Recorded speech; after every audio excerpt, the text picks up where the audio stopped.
Mkoa kwa mkoa, taifa kwa taifa, bara kwa bara, na Jukoki TV, mwanga wa Injili.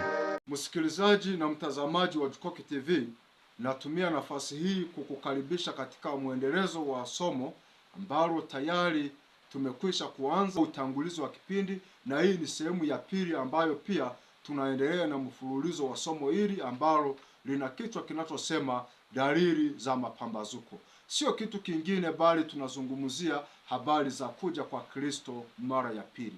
Nikualike tuweze kuomba.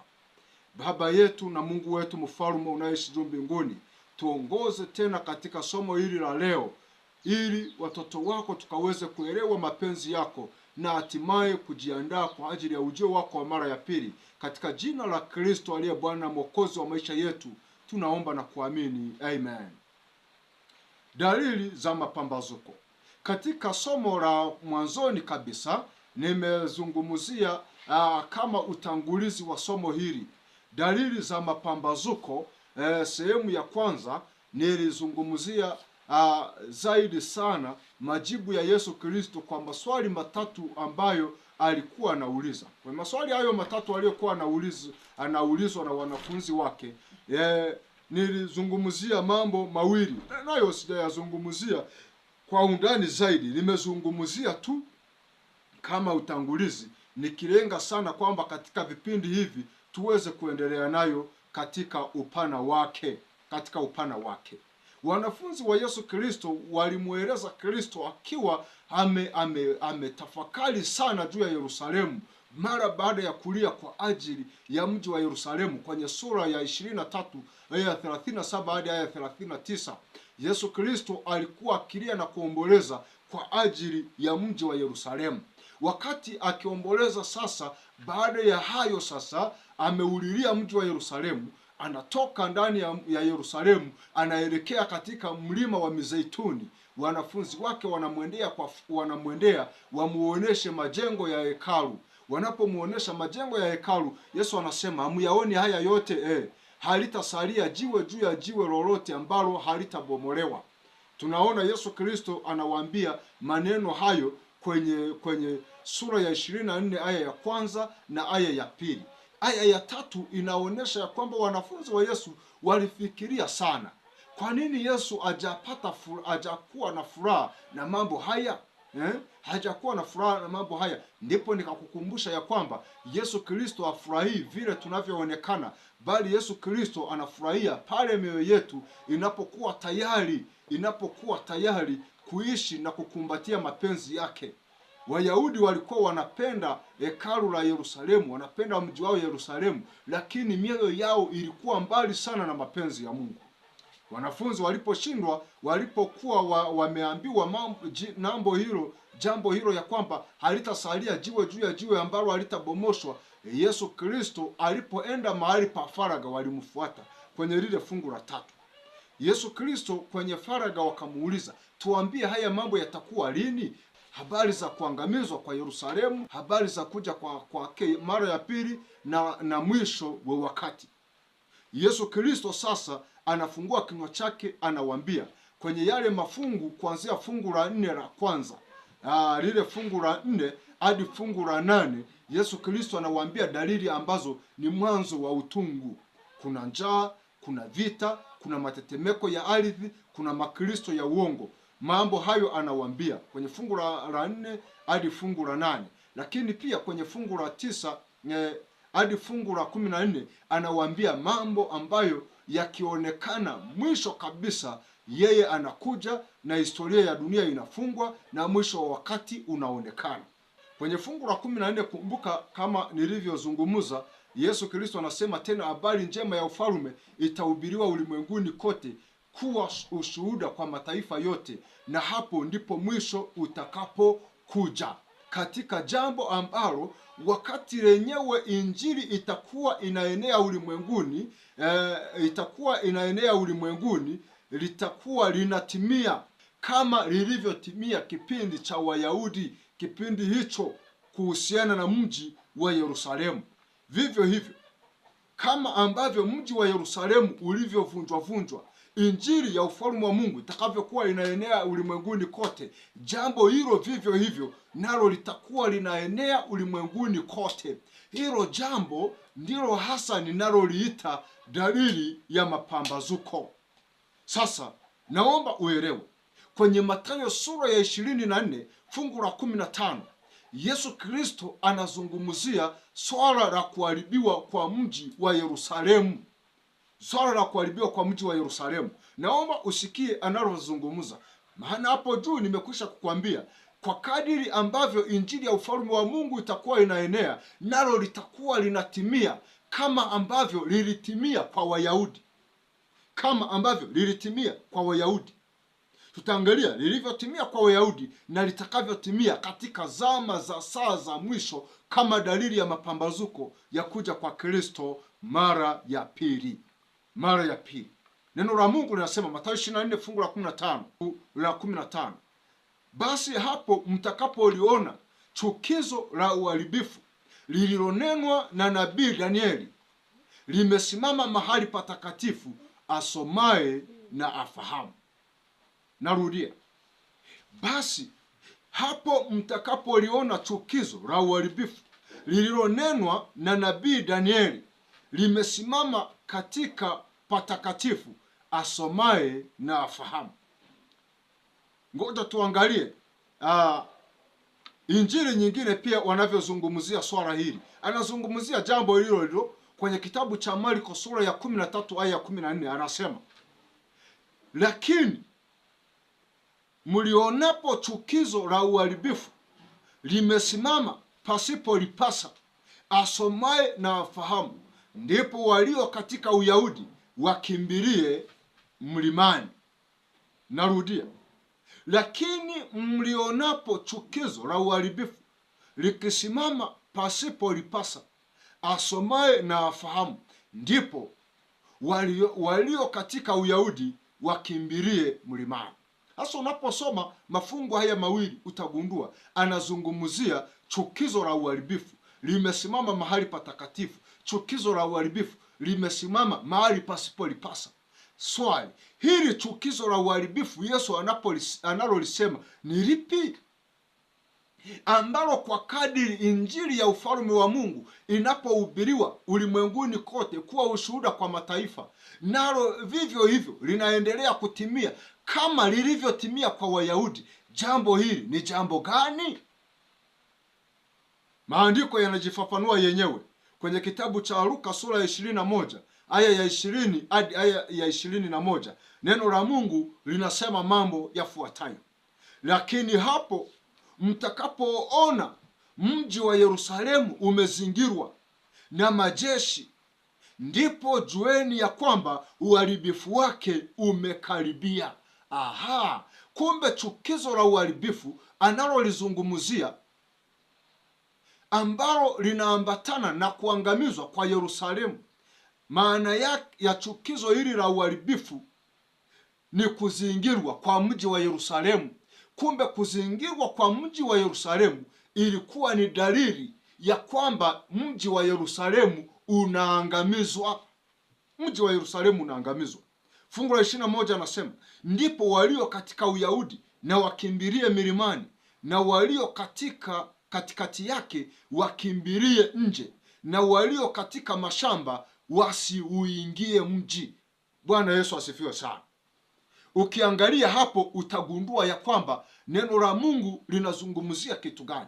Kwa hiyo anaposema habari ya chukizo la uharibifu, anamaanisha habari za kuzingirwa kwa mji wa Yerusalemu. Mtakapoona chukizo la uharibifu limekanyaga mahali patakatifu, kumbe chukizo la uharibifu alilolizungumza, ukimzingatia Mathayo, ukamzingatia Marko, ukamzingatia Luka, utagundua kumbe chukizo la uharibifu analozungumzia hapo alikuwa anazungumzia kuzingirwa kwa Yerusalemu, na kuzingirwa kwa Yerusalemu ilikuwa ni dalili ya kuangamizwa kwa mji wa Yerusalemu.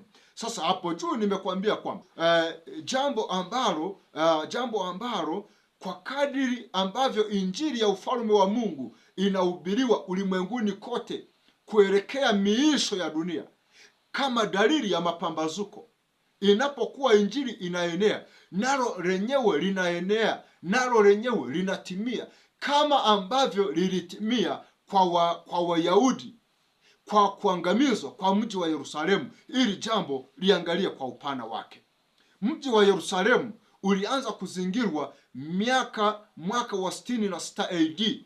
Ilikuwa ni dalili ya kwamba Wakristo walioko katika mji wa Yerusalemu wanatakiwa watoke humo, maana halitasalia jiwe juu ya jiwe ambalo halitabomoshwa, kama Yesu Kristo alivyowaambia. Manake ambao wangebaki humo ndani yake wangeweza kuangamizwa, wangeweza kupoteza uhai. Kwa hiyo 66 AD mji wa Yerusalemu ulizingirwa, na mji wa Yerusalemu ulivyozingirwa mwaka wa 66 AD, mwaka wa 70 AD Yerusalemu iliangamizwa. Maana yake Wayahudi waliokuwemo ndani ya Yerusalemu waliangamizwa, waliobaki waliokuwemo waliangamizwa na majeshi ya Kirumi yaliyokuwa yameuhusuru mji wa Yerusalemu. Lakini pia utaangalia ya kwamba hekalu la Yerusalemu lilivunjwa na kuharibiwa. Hekalu la Yerusalemu lilivunjwa na kuangamizwa. Sasa ukiangalia utaona ya kwamba hii ilikuwa ni dalili inayoonesha ya kwamba Yerusalemu inaangamizwa pale ambapo wangeona majeshi ya Kirumi yanazingira mji wa Yerusalemu. Hiyo ilikuwa ni dalili ya kwamba haya sasa ni masaa ambayo mji wa Yerusalemu unaangamizwa. Mji wa Yerusalemu unaangamizwa. Sasa angalia, maangamizo ya Yerusalemu yalitabiriwa pia na Yesu. Yesu alitabiri juu ya maangamizo ya Yerusalemu, sio kwenye Mathayo sura 24 tu, sio Marko 13 tu peke yake, wala sio Luka 21. Ukisoma Luka sura ya 19 haya ya 41 hadi haya ya 44 utaona anavyosema. Neno la Mungu linasema kama ifuatavyo: alipofika karibu, aliuona mji, akaulilia. Yesu anaingia Yerusalemu, akasema, laiti ungalijua hata wewe siku hii ya kupasayo amani, lakini sasa yamefichwa machoni pako, kwa kuwa siku zitakuja adui zako watakapokujengea boma likuzunguke, watakuzingira na kukuhusuru pande zote. Watakuangusha chini, wewe na watoto wako ndani yako, wasikuachie jiwe juu ya jiwe, kwa sababu haukutambua majira ya kujiriwa kwao. Kwa hiyo kumbe Wayahudi walitakiwa wajue majira ya kujiriwa kwao, walitakiwa wajue dalili ya kwamba huu sasa ni wakati ambapo Yerusalemu inafanya nini? Inaangamizwa. Watu watakaobaki humo wataangamizwa. Walitakiwa wao wenyewe wajue, walitakiwa wao wenyewe watambue. Kwa hiyo mwaka 66 AD Yesu Kristo kama alivyosema, mji wa Yerusalemu ukazingirwa. Mwaka wa 70 AD mji wa Yerusalemu ukafanya nini? Ukavunjwa. Halikusalia jiwe juu ya jiwe ambalo alikubomoshwa. Wakati injili ya ufalme wa Mungu inapoenea kwa mujibu wa maandiko matakatifu, Mathayo 24 aya ya 14, tena habari njema ya ufalme itahubiriwa ulimwenguni kote kuwa ushuhuda kwa mataifa yote, na hapo ndipo ule mwisho utakapokuja. Habari njema ya ufalme wa Mungu inapokuwa inaenea ulimwenguni kote, nalo ili jambo linaenea. Yesu Kristo anasema, mtakapoona chukizo la uharibifu limesimama mahali patakatifu, asomaye na afahamu. Mtakapoona mji wa Yerusalemu umezingirwa, hili jambo lina namna ambavyo linazungumzwa. Wakati injili ya milele inapoenea, ndivyo pia injili ya uongo inavyoenea. Manabii wa uongo nao wapo kwa wingi sana, tena wanatumia nguvu nyingi sana. Wakati huu manabii wa uongo wanatumia nguvu nyingi sana kueneza injili ya uongo. Injili ya ufalme wa Mungu inavyohubiriwa, ndivyo vivyo hivyo injili ya uongo pia na yenyewe inavyohubiriwa kwa nguvu na kwa kasi zote ulimwenguni kote. Wakati watu wa Mungu wanainua amri ya Mungu, wanainua amri ya Mungu, amri za Mungu, ndivyo manabii wa uongo ndivyo wanavyoikanyaga amri ya Mungu na kuizika chini amri ya Mungu. Unaposoma neno la Mungu kwenye kitabu cha Yohana sura ya 14 lile fungu la 15, neno la Mungu linasema, mkinipenda mtazishika amri zangu, mkinipenda mtazishika amri zangu. Ufunuo sura ya 14 aya ya 12, neno la Mungu linasema, hapo ndipo penye subira ya watakatifu hao wazishikao amri za Mungu na imani ya Yesu. Sikiliza, kwa kadiri injili ya ufalme wa Mungu inavyohubiriwa ulimwenguni kote, ndivyo ambavyo hata manabii wa uongo nao wanavyohubiri injili ya uongo ulimwenguni kote, ambavyo watu wa Mungu wanaipandisha juu amri ya Mungu, wanahubiri habari za kuja kwa Yesu mara ya pili, wanavyopandisha juu habari za amri ya Mungu, wanavyohubiri injili ya milele.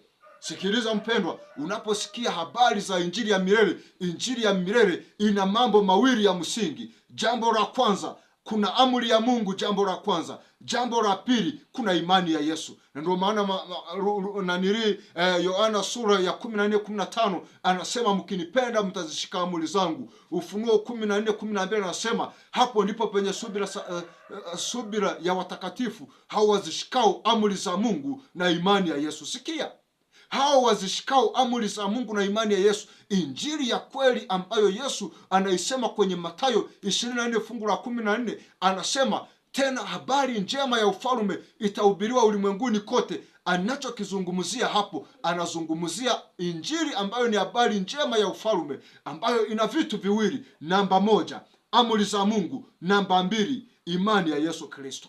Kwa hiyo injili ya milele inapohubiriwa na watu wa Mungu, wanainua juu amri za Mungu. Wanapoziinua juu amri za Mungu, ndivyo vivyo hivyo manabii wa uongo nao wanavyoinua juu injili ya uongo, ambayo ndani yake wanamtangaza Yesu, lakini wakati huo huo wanaikanyaga amri ya Mungu.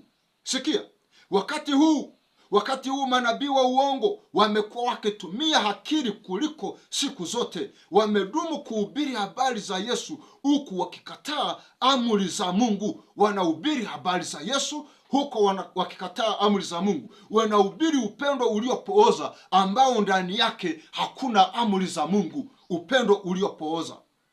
Wanahubiri upendo uliopooza. Wanahubiri injili iliyopooza ambayo ndani yake haina amri za Mungu. Kwa hiyo injili ya kweli inapohubiriwa ulimwenguni kote, ndivyo vivyo hivyo injili ya uongo inavyosambaa ulimwenguni kote. Nahitaji nikwambie, ni wakati wa kutafakari na kuangalia namna ambavyo injili ya uongo inavyoenea na injili ya ukweli inavyoenea. Sikia, injili ya ukweli ndani yake ina amri za Mungu, ndani yake ina imani ya Yesu, na neno la Mungu linasema hao ni wenye hekima wazishikao amri za Mungu na imani ya Yesu. Lakini ndani ya injili feki, ndani yake wanahubiri Yesu, ndani yake hakuna amri za Mungu. Sikia, hili litakuwa ni pambano kuu la mwisho lenye kuonesha dalili njema kwa wazishikao amri za Mungu na imani ya Yesu. Sikiliza, na hiyo itakuwa ndio pambazuko la karibu sana linaloonesha ya kwamba mwana wa Adamu anakuja kuwachukua walio wake.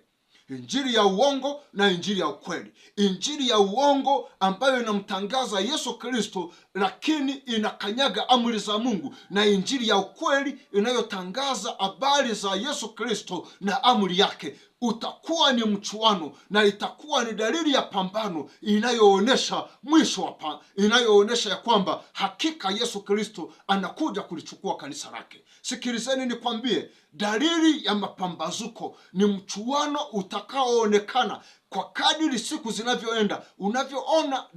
Unavyoona injili ya uongo inahubiriwa ulimwenguni kote, unapoona injili ya kweli inahubiriwa ulimwenguni kote. Haya mambo mawili, injili feki na injili ya ukweli, vyote kwa pamoja vitatuleta katika mwisho wa wakati. Nahitaji nikwambie, una sababu ya kuzingatia somo hili linalozungumzia dalili ya mapambazuko, na hii ni sehemu ya pili. Tunaenda kwenye sehemu ya tatu, dalili ya mapambazuko. Dalili ya mapambazuko. Lakini kabla ya yote hayo nikwambie jambo la muhimu. Kumbuka nimekupitisha mahali fulani, anasema ya kwamba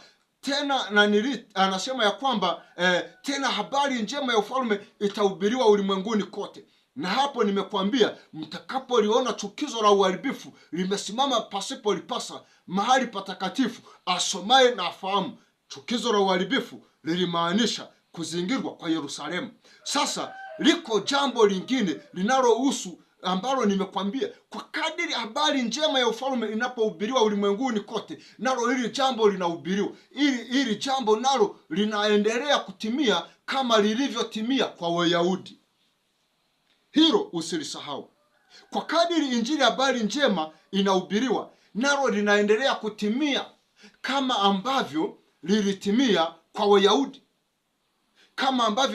kwa Wayahudi. Sasa linaonekana. Nimekwambia hilo jambo linavyoonekana ni hilipi. Injili habari njema inavyohubiriwa, ndivyo pia habari ya injili ya uongo inavyohubiriwa ulimwenguni kote. Injili ya uongo inahusu nini? Injili ya uongo inahusu habari za Yesu, lakini inakataa amri za Mungu. Injili ya kweli inahusu habari za Yesu, imani ya Yesu. Yesu Kristo anaaminiwa vizuri sana na amri zake takatifu. Unabii kuhusu habari ya kuangamizwa kwa Yerusalemu lina utimizo mwingine. Utimizo mwingine huo ni upi? Ni utimizo wa kuangamiza ulimwengu. Kumbe kuangamizwa kwa Yerusalemu, dalili zilizoonyesha kuangamizwa kwa Yerusalemu ndizo dalili za kuangamizwa kwa ulimwengu. Injili ulimwenguni kote inapohubiriwa ulimwenguni kote ni dalili ya kuja kwa Kristo mara ya pili. Kama ambavyo Yerusalemu iliangamizwa, hiyo ni dalili ina utimizo mwingine kuhusu kuangamizwa kwa ulimwengu. Lakini habari njema ya ufalme wa Mungu itatuleta kwenye kuja kwa Kristo mara ya ngapi? Mara ya pili. Sasa habari njema za ufalme wa Mungu zinavyohubiriwa ulimwenguni kote zitatuleta kwenye kuja kwa Yesu mara ya pili. Na vivyo hivyo habari za injili ya uongo inavyoenea na kupingana na injili ya kweli, vyote hivyo vitatuleta katika mwisho wa kuja kwa Yesu Kristo mara ya ngapi? Mara ya pili. Na hiyo itakuwa ni dalili ya pambazuko. Una sababu kubwa ya kuendelea kuzingatia vipindi hivi. Ni kukaribishe katika sehemu ya tatu, tuzame kwa undani zaidi, tuangalie hii injili ya uongo inahusu kitu gani, injili ya ukweli inahusu kitu gani, kisha tupate michuano ya vitu viwili vinavyoonyesha dalili ya mapambazuko. Tukiyaona haya mambo yote, tujue ya kwamba mwana wa Adamu hakika anakuja. Mungu akubariki, Mungu akutie nguvu. Una sababu ya kuzingatia vipindi hivi. Hebu tukaombe, tutakutana kwenye kipindi kingine kitakachofuata. Tuombe. Baba yetu na Mungu wetu mfalme unaishi juu mbinguni, asante kwa neno hili. Tujalie haya tunayojifunza kuwa na sehemu katika maisha yetu, na ukamjalie mpenzi mtazamaji na msikilizaji kuzingatia kwa kina na kuyazingatia mambo haya katika mkoa kwa mkoa, taifa kwa taifa, bara kwa bara, na Jukoki TV, mwanga wa Injili.